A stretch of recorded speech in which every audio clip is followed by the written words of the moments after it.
Bonjour, je suis Adèle. Ici, vous découvrirez des voyages qui ont bouleversé la vie et chamboulé les convictions d'hommes ou de femmes de tous âges et de tous horizons. Chaque semaine, je reçois un invité qui me raconte en quoi un pays a transformé sa vision du monde ou l'a poussé à quitter un mode de vie qui ne lui correspondait plus. Alors laissez-vous porter par le premier podcast qui raconte une histoire autour d'un voyage.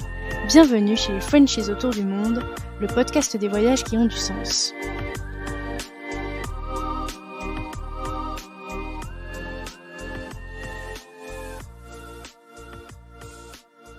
Si vous voulez suivre les coulisses du podcast et être informé des dernières nouveautés, n'hésitez pas à vous abonner au compte Instagram et au compte Facebook Frenchies autour du monde. Les liens sont directement dans la description de l'épisode. Le podcast est également diffusé toutes les semaines sur la web radio Allô la planète. Je vous souhaite une belle découverte sur allolaplanète.fr. Sophie a eu l'opportunité de partir en permis vacances-travail à Vancouver avec son conjoint. Il lui faudra plusieurs mois avant de réussir à lâcher prise et accepter de vivre cette expérience à fond. À la fin de cette aventure, ils se font alors la promesse de revenir pour s'y installer et fonder leur famille. L'histoire de Sophie, c'est l'histoire d'un rêve qu'elle a chéri pendant des années et le parcours du combattant qu'est l'immigration, qui a duré presque 3 ans. Ensemble, on revient sur cette vie canadienne qui l'a conquise, puis sur son retour en France, où elle décide alors de réaliser ce rêve un peu fou. Sophie nous parle à cœur ouvert de ces montagnes russes qu'elle a vécues, où elle n'a jamais baissé les bras. Aujourd'hui, elle vit maintenant à Vancouver avec son mari et leurs 2 enfants. Elle nous raconte à quel point il ne faut jamais renoncer à ses rêves, et surtout que les rêves sont bel et bien faits pour être réalisés. Je vous souhaite une très belle écoute de ce témoignage puissant et vraiment inspirant. Hello Sophie! Salut Adèle! Bienvenue dans le podcast. Merci beaucoup. Ça me fait super plaisir de t'avoir aujourd'hui dans le podcast pour parler un petit peu du rêve canadien, j'ai envie de dire. Mais oui, merci beaucoup de m'avoir invitée en tout cas. Avec plaisir. Tout de suite, quand tu m'as raconté un petit peu ton parcours, je me suis dit qu'il y avait vraiment quelque chose à creuser autour de ce parcours-là de l'immigration tellement compliqué et puis ce rêve qu'on a de vivre ailleurs que chez nous en France. Donc, je suis ravie que ce soit toi qui incarne cette histoire.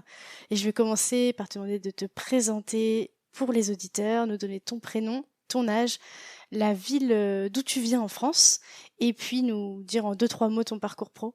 Alors, je m'appelle Sophie, j'ai 34 ans, je vis à Vancouver depuis 3 ans. Je viens de Paris. J'ai émigré au Canada avec mon mari et ma fille, qui avait à l'époque 4 ans. Et j'ai eu un petit garçon il y a 1 an au Canada. Ah oui. Voilà. Et tout je juste suis à Vancouver. Oui, tout juste, c'est vrai, la semaine dernière. On va parler tout de suite de l'origine de ta passion du voyage. Est-ce que tu penses que toi, c'est arrivé dans l'enfance ou est-ce que c'est arrivé plus tard, après tes études? C'est exactement ça, c'est arrivé après mes études en fait. Mon mari, qui à l'époque était mon petit ami, voulait tout de suite après ses études partir faire une expérience à l'étranger et moi j'avais le choix entre continuer mes études et faire un BTS ou partir avec lui. Et donc je suis partie, j'ai stoppé mes études et je suis partie avec lui. Voilà, c'est ça. Il savait pas encore si ça allait être les États-Unis, l'Australie ou le Canada. Puis finalement, son choix s'est porté vers le Canada et Vancouver pour pouvoir y travailler en fait pendant les Jeux Olympiques de 2010. Et donc je suis partie avec lui on est parti en 2009. Pour pouvoir travailler là-bas en 2010. Donc ça, c'était ton premier grand voyage? Ouais, le premier. Moi, j'avais voyagé déjà avant avec mes parents, tout ça, mais le premier vrai voyage et celui. Puis seule, voilà, comme une adulte, quoi, sans les ça, parents. Ouais. Exactement. Ouais. Puis j'avais 22 ans à l'époque, 21 ans, et t'es encore un bébé à cet âge-là des fois. Ouais, c'est vrai que c'était le premier grand voyage, et puis c'est ce qui m'a donné tout de suite cette passion pour le voyage et puis découvrir de nouvelles cultures, de nouveaux paysages, tout ça. Et du coup, bon, j'imagine que tu as revoyagé depuis. Et quel type de voyageuse tu es, toi? C'est une bonne question. Alors, moi, je suis le type de voyageuse qui ne prévoit rien. Oh là là. C'est-à-dire, à part le billet d'avion, Je prévois rien du tout. Alors bon, depuis que j'ai des enfants, j'essaye quand même de prévoir au moins l'hôtel ou quelque chose comme Minimum, ça. ouais. Mais c'est vrai que avec Max, on a toujours voyagé un peu, pas à la dernière minute. On sait qu'on veut partir, mais on prévoit rien. On réserve pas forcément d'hôtel. Et puis c'est une fois qu'on est sur place que voilà, on va là où le vent nous mène en quelque sorte. Et c'est une façon de voyager un peu, pas forcément prudente, mais en tout cas, c'est assez, comment dire? Moi, j'aime bien, ça donne, C'est celle enfin, je qui sais vous pas. plaît et qui Ouais, vous ouais, voilà. correspond, quoi. Ouais, c'est vrai. Quand tu parles de cette expérience à Vancouver en 2009, est-ce que c'était à ce moment-là où vous faites votre demande de PVT, c'est ça? Exactement. On a fait une demande de PVT pour partir là-bas en 2009. Et à l'époque, le PVT, c'était, bah, ça se prenait dans la journée, en Oh fait. là là, oh là là là là. C'est-à-dire qu'en fait, je me souviens que ça avait ouvert en octobre 2008 pour pouvoir s'inscrire et en fait, enfin, pour pouvoir télécharger la trousse en quelque sorte PVT. Et du coup, nous, on l'avait faite. Et quand j'avais checké en mars 2009 pour voir combien de places il restait encore 900 ou 1000 places de disponibles en PVT. Chose qui n'arrive jamais maintenant, parce que c'est fini maintenant. Faut être tiré au Oui, non, sort. Enfin, il y maintenant, a oui, tout c'est ça. ça. Mm. Mais c'est propre au Canada, il me semble, parce que pour les autres pays, on n'a C'est pas vrai. de tirage au sort, hein. C'est comme tu dis, tu vas sur le site, en gros, c'est tu payes, quoi, et puis Ouais, tu l'imprimes, on n'en parle plus, et exactement, tu t'envoles. exactement. C'est vrai pour l'Australie, tout ça, je crois que, enfin, même tous Ouais, les autres pays, c'est vrai. Mais le Canada est un pays très demandé maintenant c'est ça, victime de son de son succès. succès. Ouais. Et alors, vous arrivez à Vancouver. Donc finalement, Vancouver, c'était pas forcément parce que c'était un rêve déjà à la base. Ça s'est fait comme ça, c'est tombé sur Vancouver un petit peu, j'ai l'impression. Exactement, ça s'est fait parce que c'était les Jeux Olympiques de 2010 qui ont fait qu'on a fait ce choix-là. Mais c'était pas forcément un rêve, sachant que moi, je ne savais même pas limite le situer sur la carte quand on m'a dit on part à Vancouver. Je disais ah, d'accord, donc c'est où? C'est quoi? Et c'est drôle parce que quand on parle avec certaines personnes, même avant de partir il y a 3 ans et qu'on disait qu'on allait vivre à Vancouver, il y a certaines personnes de la famille ou amis qui disaient ah, il va falloir bien se couvrir hein, là-bas au Canada et puis l'accent français il est pas pareil et du coup on leur disait non mais on va pas à Montréal on va à Vancouver c'est pas du tout pareil il fait pas froid et, et on parle pas français et, c'est le cliché C'est vrai, ouais, ouais. et il y a ils font beaucoup d'amalgames en fait le Canada pour certaines personnes en France c'est le Québec et ils savent pas à quel point c'est immense et à quel point il y a les provinces sont différentes et la langue aussi du coup, parce que nous on n'a pas le Ouais. français ici. Et mais alors, est-ce que vous étiez bon en anglais au départ? Alors non, ça aussi c'est quelque chose que j'aime bien communiquer, surtout voilà, aux personnes avec qui j'échange au quotidien. Non, moi je ne parlais pas bien anglais avant de partir et c'est quelque chose qui fait vraiment peur, la barrière de la langue. Je sais, même la toute première fois, même en 2010, quand on est parti, pour le coup, je parlais vraiment, vraiment pas. Je savais juste dire Hello, my name is Sophie. Et c'est tout. En fait, non, ça va très vite. Une fois qu'on est sur place, une fois qu'on doit dealer avec la banque, avec des organismes comme ça, l'école, ce genre de choses, C'est plus ça va pareil. vite en fait. Non, c'est plus pareil. Et puis l'anglais, ça vient tout seul. Ça fait peur, c'est vrai, mais non, je parlais pas forcément très bien anglais avant de partir et maintenant je parle anglais tous les jours au travail. Et à votre arrivée, enfin, ouais, on va dire les premiers mois, c'est tout de suite le coup de foudre. Comment est-ce que vous voyez ça un petit peu, cette aventure, au départ? En 2010, quand on est arrivé, euh, j'ai eu une expérience un peu différente de celle que je vis maintenant. Je sais pas, peut-être qu'il y a des personnes qui vont se référer à cette histoire, mais moi j'ai eu assez de mal en fait. Les 6 premiers mois de mon PVT, j'étais très triste. Je pleurais souvent parce que Ah, ma famille me manquait, mes parents me manquaient, mes amis me manquaient, et en fait j'ai adoré immédiatement Vancouver, mais j'avais du mal à y vivre en fait. Parce que voilà, j'avais encore cette sensation, ce besoin d'être en France encore avec mes proches autour de moi. Et c'est vrai que du coup, mon PVT s'est pas passé comme certains peuvent le vivre ici, enfin peut-être aujourd'hui, mais voilà, c'est vrai que c'était pas facile, mais par contre la ville en elle-même, on est tombé amoureux immédiatement. C'est vrai que Vancouver est une ville magique, un peu, avec ce côté, on a les buildings, la mer et les montagnes. Tout concentré en fait, condensé au même endroit. Mais voilà, c'est vrai que ça c'était mon expérience 2010. Après mon expérience 2018 était différente. Est-ce que c'est parce que tu avais la sensation d'avoir un peu tout lâché pour être avec ton copain du coup à l'époque? C'est parce que tu avais la sensation d'être un peu le conjoint suiveur? Qu'est-ce que tu ressentais exactement? C'est possible. C'est vrai que je me suis jamais vraiment posé la question et c'est ce que j'imagine certaines personnes peuvent ressentir parce qu'il y a beaucoup de femmes ou d'hommes hein, qui suivent leurs conjoints parce qu'ils sont mutés au Canada ou dans un autre pays et qui suivent voilà avec la famille, on déménage, on quitte tout, mais c'est pas leur choix à eux et c'est pas leur décision, leur propre décision et c'est vrai que c'est possible que je l'ai vécu sur peut-être pour ça, alors qu'en 2018, c'était ma décision. Ouais. J'ai pris la décision de partir. Mais c'est vrai qu'en 2010, c'était sûrement pour ça, ouais, parce que j'avais suivi et du coup, c'était pas ma décision et je sentais encore ce besoin d'être en France, de rentrer en France et de passer du temps avec ma famille. Et donc au bout de 6 mois, tu arrives à accepter le fait que tu vas rester encore 1 an et demi, de lâcher prise un peu aussi peut-être sur la différence de mentalité, la différence des coutumes, de tout, non?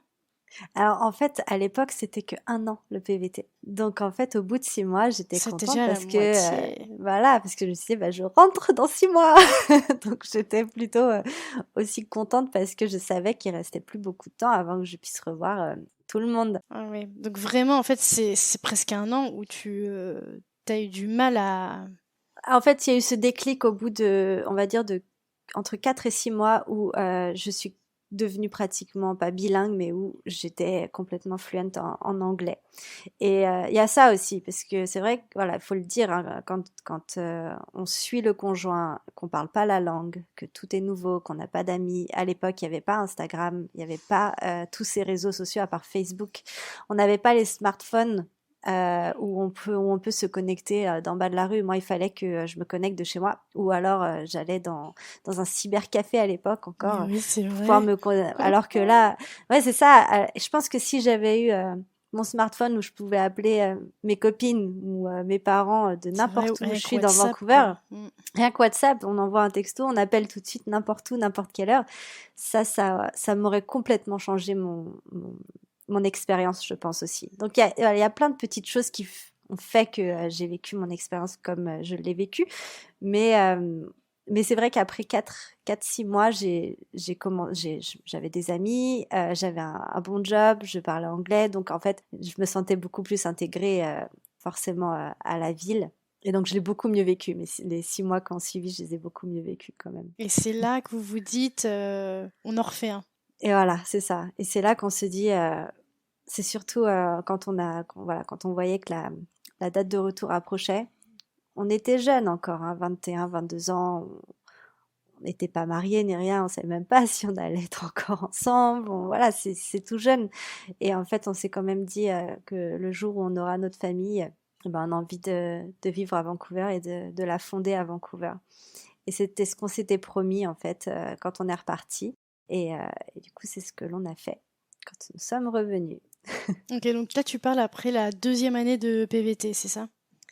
Après, il y a eu qu'une seule année de PVT, de Ah, j'ai 2009 à compris que t'as... 2010. Ok, j'avais compris que vous êtes fait un deuxième PVT, mais c'est peut-être pas possible d'ailleurs de... Non, c'est pas possible. En Ouais. fait, on a fait un PVT et après, ça a été l'entrée express. La seule façon de pouvoir revenir Donc là, ce qui est avec un... l'expérience récente. Voilà, c'est ça. Ok, bon, Exactement. alors. Donc sur cette année en PVT, qu'est-ce que toi tu faisais comme job? Alors, à l'époque, j'étais esthéticienne et masseuse professionnelle. Donc voilà, Carrément. c'était massage thérapeute. Chose que je fais plus du tout aujourd'hui. C'est une autre vie, mais c'est vrai que voilà, à l'époque, j'étais dans le monde de la beauté et donc je travaillais dans un spa.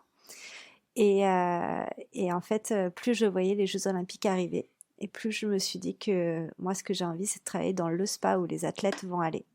Ah. et du coup, voilà, pour pouvoir être, voilà, travailler directement avec les Jeux Olympiques. Et donc, j'ai postulé parce que j'ai fait mes recherches dans quel hôtel allait aller être les personnes qui travaillent pour les Jeux Olympiques ou même les athlètes. Et donc, j'ai fait mes recherches et j'ai postulé pour le spa qui allait travailler avec les JO et j'ai été prise. Et du coup, voilà, j'ai pu Waouh! travailler avec eux pendant les Jeux Olympiques. C'était vraiment une chouette expérience. C'était très sympa. OK, donc ouais, je pense que ça doit en plus être très sympa pour le CV? Ouais, c'est vrai. C'est vrai que c'est. Mais bon, comme j'ai tout changé quand je suis revenue après en France. Oui, c'est vrai que oui. Mais non, c'était une belle expérience. J'avais envie de faire ça et j'ai eu l'opportunité de le faire, donc c'était très sympa. Et ça ressemblait à quoi votre vie alors, à Vancouver, à partir du moment où tu te plaisais vraiment? Ah, c'était chouette. C'était une vie de couple sans enfant déjà. Oui. Donc il y Ah! a rien de vraiment prévu. On pouvait, on était toujours en vadrouille en fait le week-end dès qu'on avait du temps libre. On était tout le temps dehors. On profitait beaucoup des barbecues sur la plage, ce genre de choses, parce qu'ici ça se fait beaucoup.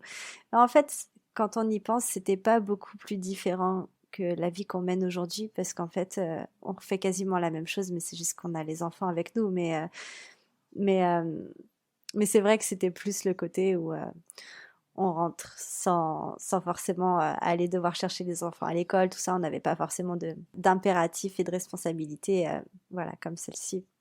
Donc, ouais, c'était une vie plutôt cool. On se laissait porter beaucoup. On allait voilà, faire des visites, on partait en week-end, on allait voir les lacs, tout ça. Mais comme j'ai dit, on fait limite beaucoup plus de choses aujourd'hui qu'il y a 10 ans. Et qu'est-ce qui vous plaisait, vraiment là-bas? Ce qui nous a beaucoup plu, c'est le fait d'avoir vraiment cette proximité de la nature avec la ville. Le fait de pouvoir vraiment travailler en centre-ville, avoir c'est un peu comme, moi j'aime pas forcément dire ça, mais je dirais que c'est un peu comme un petit New York, Vancouver, avec les grands buildings. C'est vrai, quand on vient de Paris, c'est totalement différent. Et puis le fait d'avoir la mer et la nature vraiment à côté. Le style de vie, euh, on court pas à Vancouver. C'est pas comme à Paris où c'est métro, boulot, dodo. Ici, les gens laissent vivre et puis il y a aussi, peut-être que c'est pareil de ton côté du Canada, mais ici, le vendredi après-midi, les gens, ils sont cool. Ils viennent même pas habillés en costume la plupart du temps. Ils viennent en jean le vendredi. Euh, les gens sont plus relax, j'ai l'impression ici. Et c'est ce qui nous avait beaucoup plu, en fait, quand on a vécu il y a quelques années. C'est vrai que la partie où je l'ai un peu mal vécu les 6 premiers mois, j'en parle jamais. Bon, parce que j'en parle pas beaucoup parce que je me dis que ça n'intéresse pas forcément les personnes. Mais c'est vrai qu'aujourd'hui, quand j'y réfléchis, je me dis que il y a beaucoup de personnes qui doivent être dans ce cas-là aussi. Bien Et sûr, j'imagine évidemment. que même si moi à l'époque j'avais pas les smartphones, internet, tout ça pour parler facilement avec mes proches, et ben je me dis que Covid a dû faire aussi le même style de répercussions sur les personnes qui sont parties à l'étranger. Je pense qu'il y a vraiment une différence entre le conjoint qui décide de partir et celui qui suit, qui est le suiveur en fait. Et je pense que l'expérience n'est pas la même. C'est pas facile hein, quand on veut pas forcément Bah non. quitter son quotidien, vendre sa maison, vendre son appartement, changer les enfants d'école, euh, tout quitter son travail pour suivre son conjoint. C'est vraiment par amour, c'est une belle preuve d'amour de le faire. Ouais. Et en même temps, bah voilà, c'est pas facile et je peux comprendre du coup que certaines personnes peuvent déprimer, même si. Et puis en même temps, c'est assez.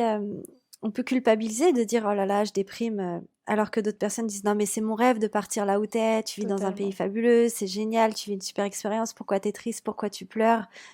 Mais ouais, Et pourtant, tu as le mais droit. et même voilà, c'est ça, on a le droit. Mais c'est vrai que c'est peut-être pour ça que j'en ai pas parlé beaucoup de ça, parce qu'il y a cette culpabilité de se dire il y a des gens qui veulent partir vivre là-bas, qui veulent partir vivre là-bas, qui veulent qui veulent faire cette expérience et, Et par donc rapport t'as aux pas le proches droit. aussi, parfois, qui vont dire, bah, Ouais, c'est bien toi qui l'as voulu, c'est bien toi qui as voulu partir. Enfin, ça, c'est aussi exactement. compliqué de Il y a trouver ça. vraiment juste une épaule ou une oreille qui va te dire, ok, c'est ok de ressentir ça en fait. Ouais. Et il y a aussi bien exactement comme tu dis, les proches qui vont dire c'est toi qui l'a voulu, c'est toi qui est parti. Et il y a aussi les proches qui sont tristes malgré tout, qui sont heureux Bien pour sûr. toi, mais qui sont tristes que tu sois parti. Et si toi en plus tu leur dis que t'es triste aussi, c'est difficile, tu vois. Bah oui. Mais c'est vrai, c'est ok. Et il faut réussir à voilà à trouver des petites choses qui nous font quand même vivre l'expérience. Une belle expérience. Enfin, C'est je sais pas ça. comment. Ouais. Et mais du coup, après les 1 an, donc de PVT, donc ça a été finalement un gros coup de cœur, ça a été une année, bah, j'imagine dingue, puisque vous voulez y retourner absolument et que finalement ça devient un peu votre life goal, on va dire. Est-ce que vous pensez à peut-être faire un PVT ailleurs ou non, vous dites on rentre en France? C'est une super question. En fait, 1 an après qu'on soit revenu, alors déjà, bah, moi j'ai repleuré, mais du coup d'être partie de Vancouver, non, je plaisante. Mais là, c'est vrai, quand tu rentres à Paris, t'es super content de revoir tout le monde, enfin quand tu rentres dans ta ville. Et puis au bout de quelques mois, tu te dis mince, c'était bien quand même. Donc là, on s'est dit, ok, on va peut-être refaire un PVT, on va peut-être repartir quelque part. Et alors à ce moment-là, à cette époque-là, il n'y avait pas encore énormément de choix, hein. Il y avait l'Australie, il y avait peut-être aussi l'Argentine, mais c'est tout. Et du coup, on s'est dit, bon, on va partir en Australie. Donc, mais avant de tout quitter et de refaire un PVT, on va y aller en éclaireur, en quelque sorte.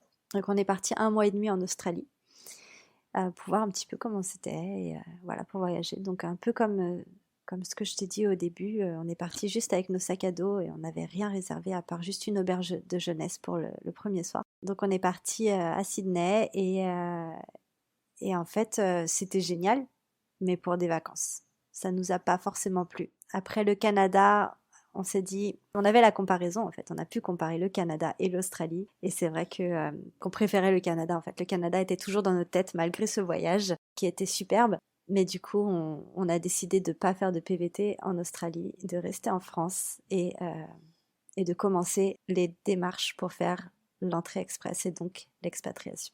Alors, qu'est-ce que ça veut dire l'entrée express en gros? L'entrée express, alors j'espère que j'ai bien expliqué. Je suis pas une professionnelle, mais l'entrée express, c'est en quelque sorte pour avoir son visa de résidence permanente. Et quand on vit en France, c'est vrai qu'on a des facilités de pouvoir l'obtenir. Et c'est vrai que voilà, c'est une grosse démarche. Donc il faut faire beaucoup de tests, voilà, tests de français, tests d'anglais, toutes ces choses-là. C'est vrai que c'est assez lourd comme démarche, mais en même temps, c'est ce qui vous permet d'immigrer en quelque sorte en toute sécurité, c'est-à-dire que d'arriver sur le sol canadien et d'être considéré comme canadien avec la résidence permanente. Du coup, c'est une durée de combien de temps toutes ces démarches? Ah, nous, on a mis du temps parce qu'on a commencé les démarches et puis après, on a eu des événements dans nos vies qui ont fait qu'on a mis un peu en stand-by ces démarches-là. Et puis 1 an après, on les a reprises. Donc on a mis en gros, on a eu 1 an de stand-by, mais on a mis 2 ans en tout et pour tout. À partir du moment où on a commencé à faire les tests jusqu'au moment où on a eu l'obtention de notre résidence permanente. Ça a duré 2 ans à peu près. Vous commencez les démarches à partir de quelle année à peu près? Parce que nous, on s'est dit, vous rentrez en 2010. Ouais, alors on a commencé les démarches 1 an après que ma fille soit née, c'est-à-dire donc en 2015. Ok, donc en fait, bon, en gros 5 ans, bon 4 ans on va Ouais, dire, votre état d'esprit quand vous rentrez, c'est de toute façon, on reviendra faire notre vie à Vancouver, c'est ça? c'est ça. Vous vous dites que vous allez fonder une famille avant? Comment ça se passe à peu près, enfin, dans votre tête, tout ça? C'est vrai. Alors, du coup, on est rentré en 2010. On s'est marié en 2013. Entre-temps, entre 2010 et 2013, on a beaucoup voyagé. On s'est marié en 2013 et en fait, c'était pas prévu. mais on a eu Alice très rapidement. Je suis tombée enceinte au bout de 15 jours après le mariage. Et donc, du coup, c'était pas prévu. On pensait partir avant Ah, d'avoir ok. Donc c'était notre pas dans enfant. vos plans forcément de fonder une famille avant de partir. Pas forcément, non. C'était pas prévu tout de suite, en tout cas.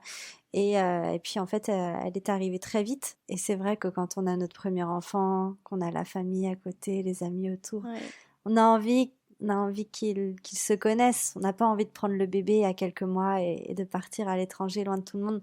Donc, ça nous a conforté un petit peu dans l'idée de prendre notre temps pour faire la demande Mais jamais d'immigration. il y a eu un jour où vous avez dit on le fait plus. Non, non, non, jamais. Ah, non, parce que je vais pas te cacher qu'il y a eu des fois où c'était difficile quand on recevait des mails du Canada, enfin de l'ambassade du Canada. Enfin, c'était plus du gouvernement canadien nous disant que il manquait une photo, il manquait ce dossier, ça c'était pas complet ou des choses comme ça. Et c'était un peu les montagnes, Montagne la russe. montagne russe. Et du coup, il y a des fois on se disait, il faut vraiment le vouloir pour partir parce que c'est dur quand même. Mais il y avait toujours ce rêve en quelque sorte. Comment on fait, tu vois, parce que quand on est dans des démarches pareilles, pour continuer quand même à profiter entre guillemets de la vie en France, enfin, c'est assez compliqué parce qu'on continue à vivre là sans, en faisant attention. Moi, je sais que ouais, la dernière année où on était encore quand même dans les démarches pour le PVT, je sais que bah on disait bah non, on va pas acheter ça. Enfin, tu vois, c'est un peu, je trouve que c'est une période quand même. On sait qu'on est en transition sans être trop en transition. Comment est-ce que vous avez vécu ce passage? C'est marrant, mais c'est vrai, tu as complètement raison. Il y a beaucoup de choses, mais c'est côté matériel, mais il y a beaucoup de choses où Complètement. quand j'allais dans un magasin et je voyais un super canapé chez Maison du Monde et je disais, oh, il est génial ce canapé. Et puis après, je me disais, bon, bah, je m'achèterai le même quand je serai à Vancouver parce que je vais pas l'acheter là, ça sert à rien. Puis au final, je me rends compte que Maison du Monde n'existe pas ici. Mais non. mais, mais non, mais c'est vrai que c'est plus côté matériel. Après, on fonctionnait comme ça. On faisait beaucoup d'économies du coup parce qu'on ne dépensait pas grand-chose. Mais par contre, on vivait beaucoup plus les moments passés avec nos amis, passés avec la famille. Ça, c'est vrai que on Il y les avait une vivait autre à 200%. saveur derrière ces retrouvailles à Ouais. chaque fois avant de parce que vous saviez que Ouais, voilà. Et puis, c'est vrai qu'on allait souvent au restaurant, on sortait souvent, on profitait beaucoup plus parce que bah, on savait qu'on n'allait pas forcément pouvoir le faire après. Donc c'est vrai que les 6 derniers mois, on mangeait pas beaucoup à la maison. On va dire qu'à Paris, on sortait tout le temps, même avec la petite, on profitait beaucoup plus. et vos proches comment ont réagi quand vous êtes rentré de PVT et que vous leur avez dit qu'un jour vous retourneriez mais pour y vivre définitivement? Ma maman, elle a fait la tête un peu. Elle a Ouais. pas... Non, c'est vrai qu'elle était d'accord, mais pas tout de suite, en gros. C'était Hmm. la plupart des réponses, c'était comme ça. Mon père a toujours été très heureux pour nous. Il nous a toujours poussé à partir et à voilà, à vivre ce genre d'expérience parce c'était son rêve en quelque sorte de le faire et il ne l'a pas fait. Donc c'est vrai qu'il m'a toujours poussé à faire ça, à voyager, à partir à l'étranger. Ma maman, elle, c'était plus bon, là tu viens de rentrer, ok, tu veux repartir, mais pour l'instant t'es là et on va profiter. Ok, donc c'était quand même une bonne ambiance, on va dire. Ouais, ouais, ouais. Ils savent que c'était quelque chose qui nous tenait à cœur. Donc, c'est vrai qu'on a beaucoup de chance, en tout cas, aussi bien Max que moi, d'être entouré de personnes bienveillantes qui nous ont toujours confortés dans l'idée que c'était un bon choix et qui nous ont toujours soutenus, même si ça leur faisait de la peine et ils ne l'ont pas montré. Ils nous ont beaucoup soutenus. Et ça, c'est vrai que ça aide énormément quand on veut partir. C'est clair, parce qu'on il y a quand même plein de jours où on doute. Alors si en plus on sait que nos proches sont pas chauds, mais qu'ils Ouais. le montrent, c'est vrai que c'est encore plus difficile, je trouve. Ouais, si ma famille m'avait fait culpabiliser en me disant non, la petite, pars pas, ce genre de choses, j'aurais peut-être pas pu partir. Donc en gros, c'est aussi un peu grâce à eux et au fait voilà, qu'ils nous aient soutenus qu'on ait pu le faire avec autant de bienveillance. Donc finalement, 2 ans pour obtenir l'entrée express au Canada. Et il me semble que c'est par province. Enfin, je veux dire, on demande une province en particulier. Non, c'est vrai, tu peux.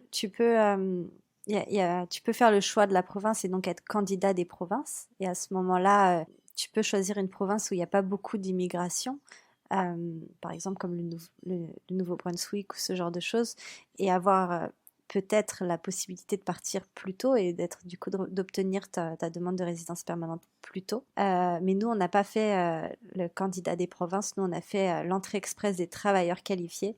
Et donc en fait, c'est par système de points. Et du coup, on avait choisi Vancouver. On avait mis dans notre demande de résidence permanente qu'on voulait partir vivre à Vancouver. Ok. Et donc, alors, le jour où vous avez reçu les derniers documents qui disaient que tout était bon, que tout était ok, mais comment ça se passe? Mais là, c'est fou en fait. Là, c'est pareil. T'es pris entre deux sentiments. T'as l'euphorie où tu sautes de joie. Tu dis c'est incroyable après tous ces mois et tout ce temps à passer à regrouper les papiers, monter le dossier. Ben, ça y est, c'est fait. Puis en même temps, t'as peur. Tu te dis c'est pas possible. Il va falloir tout quitter. Il va falloir que je dise à mon boss lundi que je m'en vais. Enfin, ce genre de choses. Il va falloir qu'on rende les clés de l'appartement, il va falloir qu'on vende tous les meubles, il va falloir qu'on dise à la maîtresse que la petite elle retournera pas à l'école. Tu sais, il y a des millions de questions qui passent dans la tête et en même temps, tu as ce sentiment où tu es heureux malgré tout. Donc C'est c'est ça. assez Et puis ce qui est fou, contradictoire. c'est qu'en plus, tu as eu beaucoup de temps pour y penser, 2 ans. Mais le jour où tu Ouais. reçois le document, c'est la panique, alors que Eh tu as oui. eu quand même 2 ans pour penser à tout. Eh oui, parce que même si tu as commencé ces démarches et que ça dure autant de temps et que tu as 2 ans pour les faire, tant que t'as pas le papier en main, rien n'est concret. Donc, c'est 2 ans, mais en fait, tu n'y penses pas vraiment. Moi, j'avais dit à mon employeur, oui, bon, voilà, j'ai déposé une demande de résidence permanente pour le Canada. Maintenant, ça fait 6 mois que j'attends la réponse, j'ai toujours rien. Donc, voilà, la vie, elle continue en quelque sorte. Donc, c'est vraiment une fois que tu as le papier en main et qu'il y a écrit que c'est bon dessus, que là, tu te poses toutes ces questions et c'est vraiment pareil, le côté voilà, matériel, comment on va faire, logistique, toute cette organisation-là. Et ça tombe quelle année exactement, la réception du doc? Alors, la réception du doc, ça a été début 2018. Ok. Donc 2018, non, pas encore de Covid, c'est bon, je suis en train de calculer. Ouais. Donc c'était avant. Et vous cherchez un appartement à distance, un travail à distance, comment est-ce que vous faites Alors, on a eu du coup la RP et en gros, ils nous ont demandé de valider cette RP dans les 4 mois qui suivaient parce qu'en fait, la date de notre visite médicale allait s'expirer dans 4 mois. Oh là là, Et en il y gros, a il toujours faut un que truc. ouais, c'est ça. Et en fait, et ça, tout le monde ne le sait pas forcément, mais il faut que tu ailles faire valider sur le territoire canadien ta demande de résidence permanente avant que la date de ta visite médicale soit expirée. Donc, on a pris des billets et on est parti 15 jours à Vancouver avec la petite, Oh en là juin, là. juste avant la date, cette fameuse date en fait. Donc on est parti avec la petite, on était chez des amis qu'on avait gardés, des amis qu'on s'est fait ici en 2010, qui sont considérés comme notre famille ici aussi. Et on est allé chez eux pendant 15 jours et ça nous a permis du coup de montrer un peu Vancouver à Alice aussi, parce elle avait 4 ans, mais c'est important pour elle aussi Oh, c'est clair. de connaître l'endroit où on va vivre. Et puis, on n'a pas vraiment cherché d'appartement ou d'école ou de travail à ce moment-là. On a vraiment plus profité. Et c'est en octobre 2018 que là, quand nous sommes vraiment partis, on avait juste pris un Airbnb, mais on n'avait rien d'autre. Pas d'appartement, pas de travail, pas d'école. On a pris un Airbnb pour un mois. Ouais, c'est ça. Puis le temps de tout faire C'est ça, parce au qu'après, bon fur et à après ça mesure. va vite, hein. Oh, je Ouais. sais pas si c'est pareil pour toi, mais au Canada, c'est vrai que louer un C'est appartement, ça se incroyable. fait dans l'heure en fait. C'est Tout va vite. Ouais, tout va très vite. Alors qu'en France, tu te dis bon, voilà, je pourrais y habiter dans un mois, ce genre de choses. Non, mais c'est pour ça qu'il y a des phobiques de l'administration en France, hein. Ici, il y en a pas, je C'est pense, vrai. c'est tellement facile. Tu peux pas Ici, être c'est très phobique. facile. Non, c'est vrai. On est arrivé le dimanche. Et ben le dimanche qui a suivi, on emménageait dans notre appartement.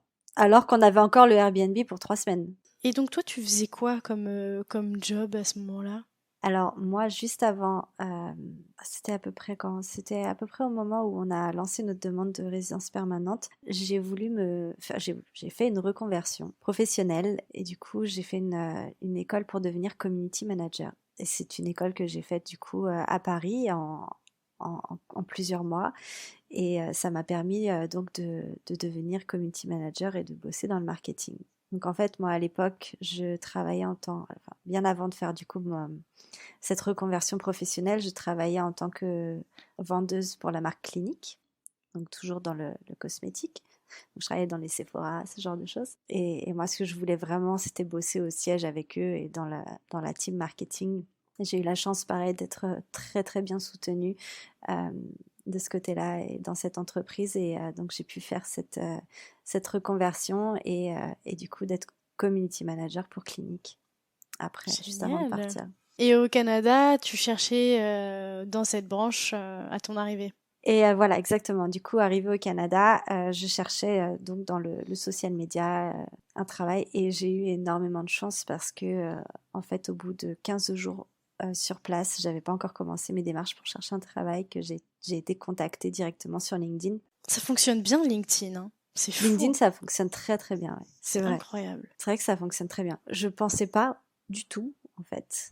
J'y croyais même pas vraiment à ce réseau social à l'époque. Et en fait, c'est très très, enfin c'est vraiment un réseau social qui est très fort, surtout pour voilà pour trouver un travail.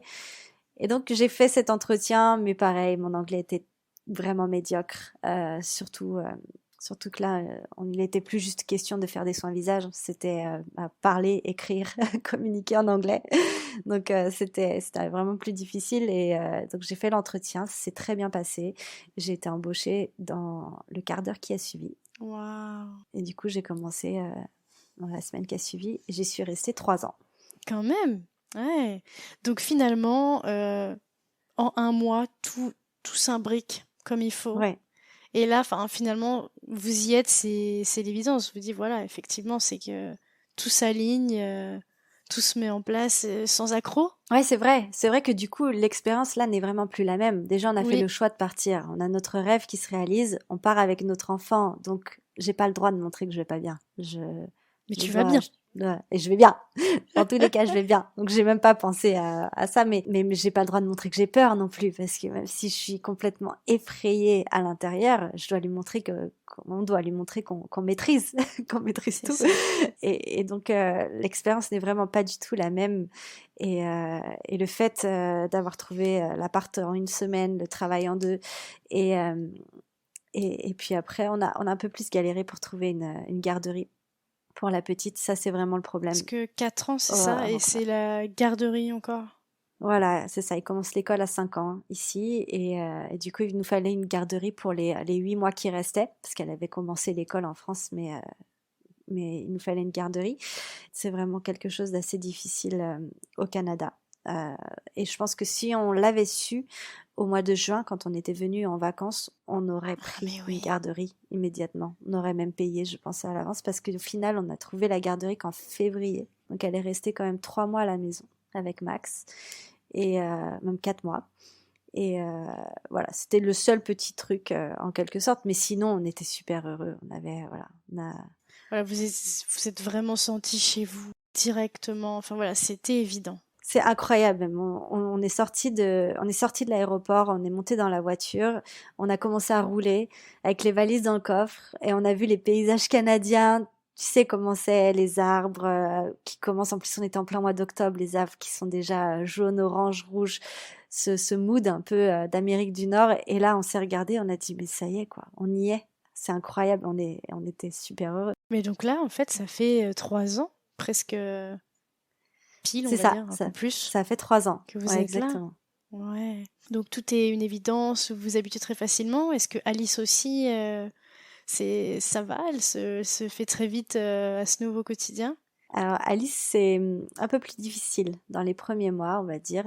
Elle est super contente d'être là. Elle est vraiment très heureuse, voilà, sa nouvelle chambre, tout ça. Mais on va dire que c'est la barrière de la langue qui a été un peu difficile pour elle durant ces 4 premiers mois, en fait, où elle est restée à la maison, où elle n'était pas Elle n'était pas en garderie et du coup, elle parlait pas forcément anglais. Elle n'était pas immergée dans l'anglais. Et c'est vrai qu'elle nous disait souvent qu'elle, voilà, quand elle était dans des parcs et qu'elle jouait avec les enfants, soit elle revenait nous voir, elle disait mais les enfants ils veulent pas jouer avec moi parce qu'ils comprennent pas quand je parle. Soit elle disait je veux pas aller jouer avec eux parce que je sais pas parler en fait. Et Oh, ça fait un ça, pincement au cœur. Hein. ça c'est dur, c'est dur. Mais quand je la vois aujourd'hui, je me dis que c'est loin derrière nous maintenant. Ouais. Donc, mais ça a été très vite. C'est vrai que c'était pas facile au début. Et à partir du moment où elle est rentrée en garderie et elle parlait anglais tous les jours, les 2 premiers mois, elle s'est mis un peu en mode écoute. Donc elle écoutait uniquement. Elle communiquait pas, mais elle écoutait énormément. Elle regardait, elle écoutait, elle apprenait. Puis à partir d'un jour, il y a eu un déclic. Elle a commencé à parler et puis maintenant, elle est complètement bilingue. Maintenant, elle parle mieux que moi même en fait. Oh là Vraiment. là. Ouais, ça c'est vraiment quelque chose pour lequel on est super content de pouvoir lui offrir ça. Et donc, à partir du moment où on a la résidence permanente, on peut rester ad vitam aeternam au Canada, on est d'accord? C'est ça le principe? Alors, alors que je te dise pas de bêtises. À partir du moment où on a la résidence permanente, pour la valider et ne pas la perdre en quelque sorte, il faut que sur les 5 années qui suivent ta résidence permanente, tu restes 3 ans sur le territoire. Entier, ok. 3 ans complets. Donc là, 3 ans t'es tout complets. juste aux 3 ans complets, toi. Bah, étant donné que j'ai quitté le Canada pour quelques voyages professionnels et je suis rentrée 1 ou 2 semaines en France, euh, c'est à peu près, voilà, Ça rallonge en fait tout ça va. simplement. Voilà, du coup, je l'aurais validé à peu près en décembre, quelque chose comme ça. Et après là, c'est à vie et. Alors, je suis pas certaine que ce soit à vie. Je peux pas malheureusement te dire. Je sais pas si elle est validée parce qu'après, en fait, pour que ce soit vraiment à vie, il faut que tu aies la citoyenneté. Ouais, d'accord. Donc en fait, une fois que tu as résidence permanente, disons que ça te permet de voir quand même plus loin, d'être plus tranquille. Mais il faut que tu réfléchisses à avoir ta citoyenneté pour pouvoir acter tout ça, quoi, en gros. Voilà, c'est ça.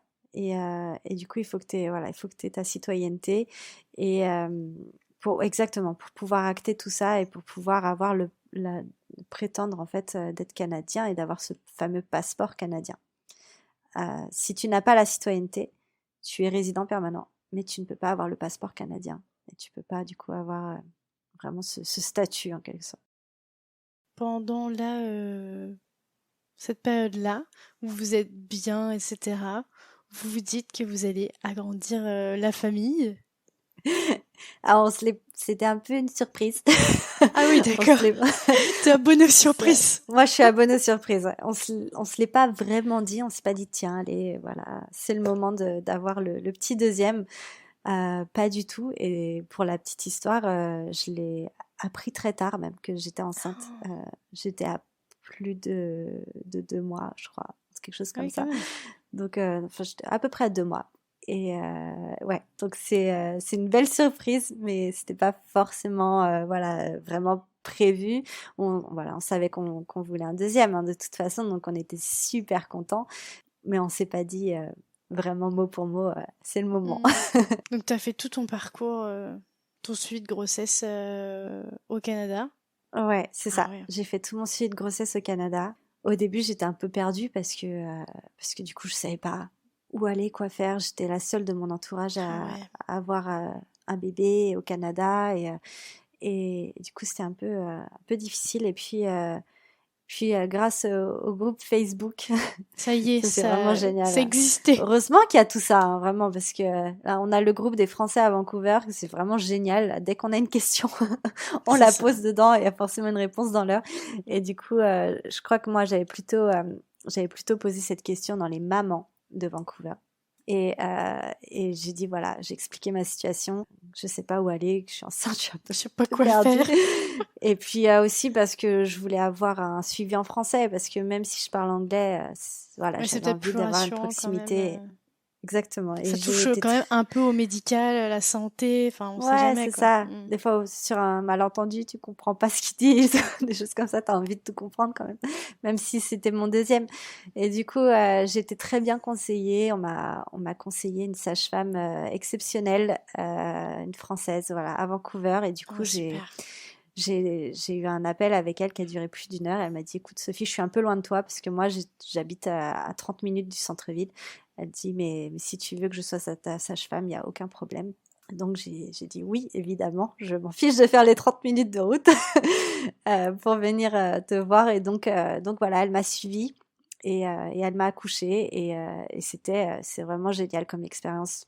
Vraiment différente de la France, mais super expérience. Ouais, j'imagine. Est-ce que tu veux ajouter autre chose là, sur ces 3 années de bonheur que tu vis? Bah, ces 3 années de bonheur et en même temps, il y a quand même toujours des choses de la vie qui font que c'est pas parce qu'on vit à l'étranger que on est forcément heureux tous les jours. Et Et en voilà, la vacances vie tous les jours?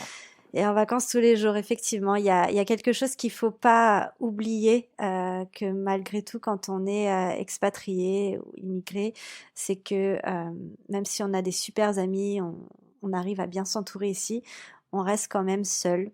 On n'a pas la famille pour nous aider, on n'a pas les grands-parents pour aller chercher les enfants après l'école de temps en temps quand on a une réunion qui finit un peu plus tard. On n'a pas vraiment d'aide et on est un petit peu livré à nous-mêmes tout le temps. Et ça, c'est quelque chose qui est pas facile à, voilà, incorporer, surtout quand on a des enfants et surtout quand on vient d'avoir un bébé et à cause de Covid, bah, personne n'a pu Personne ne peut venir rencontrer le mon voir. enfant encore. Ouais, c'est ça. Et ça, je l'ai un peu mal vécu cette dernière année, le fait d'être enceinte. On devait rentrer en France, on devait faire l'annonce du coup de la grossesse, et puis au final, on n'a pas pu y aller. On devait retourner en France encore l'année dernière avant Noël, puis finalement, c'était inenvisageable. Et puis il y a plein de monde qui devait venir nous voir, qui avait déjà leur billet d'avion et ils n'ont pas pu non plus. Et donc c'est vrai que ça, c'est quelque chose qui nous fait dire, voilà, on est dans une super ville, on a l'impression, voilà, on donne en tout cas l'impression qu'on vit une super vie, que c'est génial, mais il y a toujours quand même, voilà, des petits aléas qui font que c'est pas rose tous les jours, mais c'est vrai que la vie à Vancouver, elle est cool quand même. Hmm, ouais, ouais. Puis après, bon, là, c'est vrai que c'est tombé forcément avec le Covid, mais c'est vrai que ça aurait été 3 années sans Covid. Je pense que même si, je pense qu'on se sentira toujours un peu seul de temps en Il y a temps. toujours, ouais, c'est vrai. Euh, de savoir que la famille peut venir n'importe quand ou que nous on peut venir n'importe quand, ça, j'imagine que ça change quand même l'expérience, on va dire. Que du coup t'as pas vécu là ces 2 dernières années. Ouais, c'est vrai, mais sinon, la vie, elle est vraiment Raconte-nous. différente. Je sais pas comment le dire, mais moi, je compare à ma vie parisienne. J'adore Paris, hein. J'ai adoré vivre à Paris pendant 10 ans, mais c'est vrai que la vie ici, elle est plus douce, on va dire. Il y a moins de prise de tête. Les gens sont moins dans le conflit en permanence ou ce genre de choses. Il n'y a pas de violence non plus. Je peux sortir en short à 22 heures en centre-ville sans aucun problème, alors qu'en France, bah, à Paris, c'était malheureusement pas donné à tout le monde. Enfin, c'est pas toujours ça de pouvoir juste faire ce qu'on veut quand on veut. Et voilà, il y a pas de violence, il n'y a pas ce sentiment un peu de, comment dire, d'insécurité. On le ressent pas ici. Et ça, c'est vrai que c'est pour ça aussi qu'on a choisi de partir en quelque sorte, et surtout pour la petite, parce que j'avais envie qu'elle grandisse dans un environnement un petit peu plus... voilà. Je veux pas dire que c'est horrible de vivre à Paris, j'ai adoré, et je pense que si on rentre, on retournera à Paris, c'est génial. Mais il faut le dire que voilà, c'est pas forcément facile tous les jours, et ici à Vancouver, on ressent pas toute c'est tout ça en quelque sorte. J'ai envie de rebondir là sur ce que tu disais pour bah, que tu as envie aussi d'offrir quelque chose de différent à Alice. J'imagine que l'éducation aussi doit être très différente. Moi, je vois au Québec, il y a vraiment, je sais pas, du budget quoi. Enfin, en gros, Ouais. les priorités budget sont vraiment sur l'éducation, on mise sur la jeunesse de demain. Et j'ai l'impression que c'est pas vraiment le cas en France, que toi aussi tu ressens ça à Vancouver. Alors à Vancouver, c'est un peu spécial. Je sais pas si c'est pareil qu'au Québec, mais en tout cas, nous, de ce qu'on peut remarquer, c'est vraiment un peu l'école Montessori. L'enfant fait ce qu'il a envie de faire. Et on va pas forcément, voilà, toujours, il n'y a pas de conflit avec les enfants, on va pas les punir, on va pas leur donner de devoirs le soir. Voilà, c'est très cool. Et du coup, moi, je suis pas forcément d'accord avec ce mode-là. C'est un peu trop Euh, cool. c'est trop cool. Clairement, oui. Et donc, Alice, pour l'instant, est dans un système anglophone, ça se passe très bien. C'est vrai qu'elle a pas, voilà, bon, elle est petite encore, elle est en primaire, mais elle a pas de devoirs le soir. Et au collège, il n'y en a pas non plus énormément, puisqu'ils font en sorte de tout faire la journée. Et les enfants ici, ils finissent entre 14h30 et 15h, parce qu'en fait, ils veulent privilégier les sports, privilégier les activités extrascolaires, ils veulent privilégier vraiment toutes ces choses-là. Donc les enfants, parfois, ils font du hockey, de la danse, de la gym, du foot. Enfin, je sais qu'Alice, l'année dernière, ou il y a 2 ans, avant Covid, elle faisait 4 sports. Parce que nous, on voulait l'inscrire à tout pour qu'elle essaye tout. Et ici, les sports, ça marche tous les 3 mois, on les change tous les 3 mois. C'est pas mal ça. Donc ça, c'est génial. Donc ça lui Plutôt que de permettait faire vraiment un de... an entier et parfois ça te plaît pas, ou c'est long pour un enfant un Exactement. an. Mm. Ouais, c'est vrai. Donc là, en fait, au bout de 3 mois, elle nous disait si elle voulait continuer ou si elle voulait en faire un autre.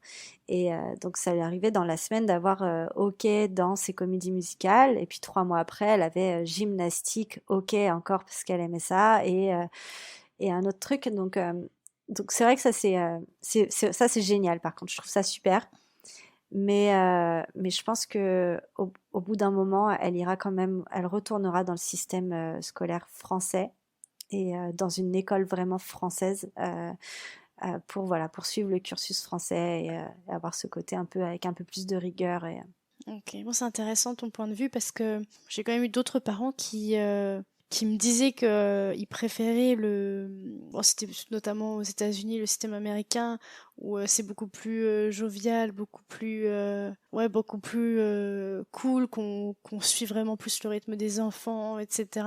C'est marrant d'avoir ton point de vue aussi là-dessus, je trouve. moi je trouve ça génial de pouvoir suivre ce rythme. Je suis d'accord, ils commencent à 9h, ils finissent à 15h, mais quand l'un des deux parents travaille pas. Quand les deux font une carrière, il faut du coup pour nous forcément qu'on prenne une garderie avant et une garderie après l'école. Et au final, ça rallonge quand même les journées des enfants. Si on est tous les deux au travail, on peut pas l'emmener du coup faire du hockey ou l'emmener faire un sport. Elle est obligée de rester à la garderie jusqu'à 6 heures.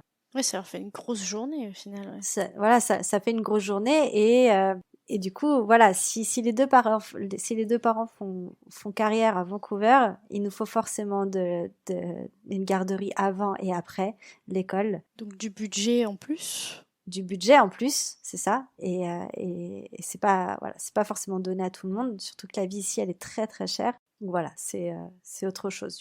Oui, bien sûr. La chose qu'on aime le plus ici, c'est que on est toujours dehors. Comme je disais un petit peu plus tôt, en 2010, on allait souvent dehors, on faisait plein de choses, mais maintenant, avec les enfants, on en fait encore 2 fois plus. Et c'est vrai que on va tout le temps visiter un nouveau lac. On va faire un pique-nique sur la plage. On va, je sais pas, on va partir à 1 heure de route faire du ski.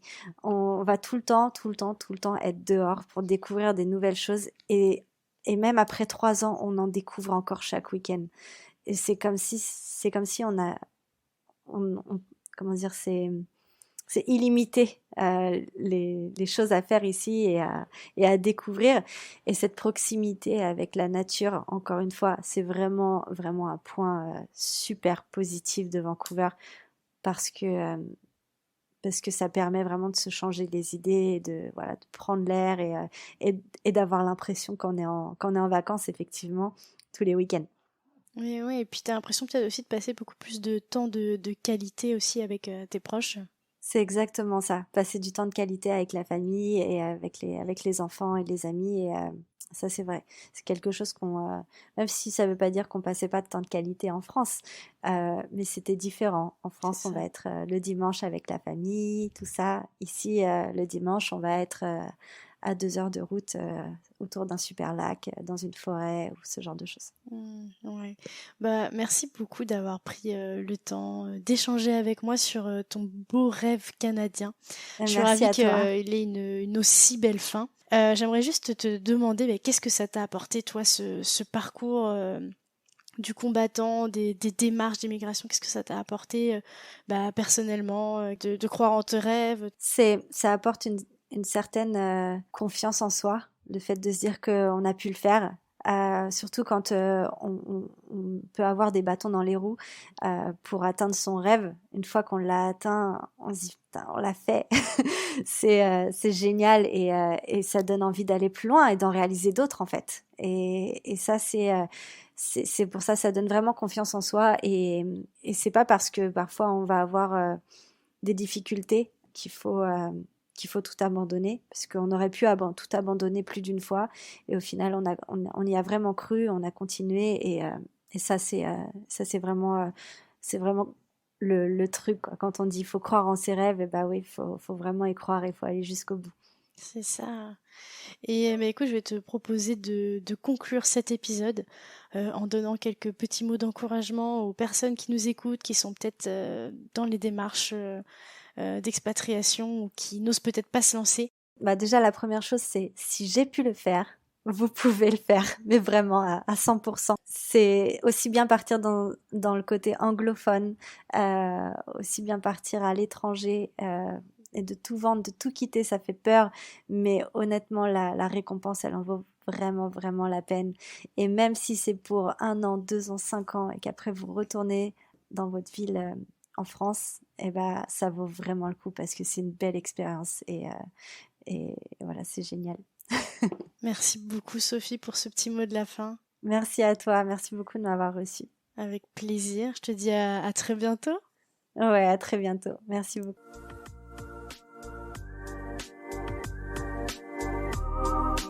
C'est la fin de cet épisode, mais j'ai encore besoin de vous. Si vous avez Apple Podcast, n'hésitez pas à laisser 5 étoiles et même à mettre un petit avis. Cela m'aide énormément à faire gagner en visibilité à ce podcast. Si l'épisode vous a plu, n'hésitez pas à le partager au plus grand nombre. Il ne me reste plus qu'à vous dire à lundi pour un prochain épisode des Frenchies autour du monde.